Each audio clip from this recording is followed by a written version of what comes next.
देख ये वाला ब्लैक फ्रिज बढ़िया है ना। ये बढ़िया यार, इसमें तो दो दो दरवाजे हैं। अरे हाँ, इसमें तो सारा सामान आ जाएगा हमारा खाने पीने का। यार लेकिन मुझे व्हाइट वाला भी अच्छा लग रहा है। यूँ तो फिर सिल्वर भी ठीक है। अच्छा फिर यूँ तो ये ब्लैक मैट वाला भी ठीक है। हाँ तो ले ले फिर मैट ब्लैक वाला। मैं तो एक ग्लास ब्लैक वाला ही लूंगा। यार वो नहीं, यही लेना है। यार तू मेरी मानती क्यों नहीं यार है? मुझे ना वो फ्रिज में पिन कोड वाला खाना चाहिए जिसमें मैं अपनी चॉकलेट छुपा सकूं तुझसे।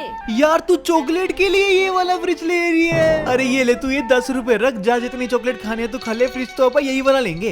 अच्छा ठीक है, मैं इसकी चॉकलेट लेकर आ रही हूँ, तू करा ले वो वाला फ्रिज पैक, हम वही वाला लेंगे। बाय। चलो हो गया काम। फ्रिज तो यही वाला लेंगे हम, है ना सब्सक्राइबर? सही है ना?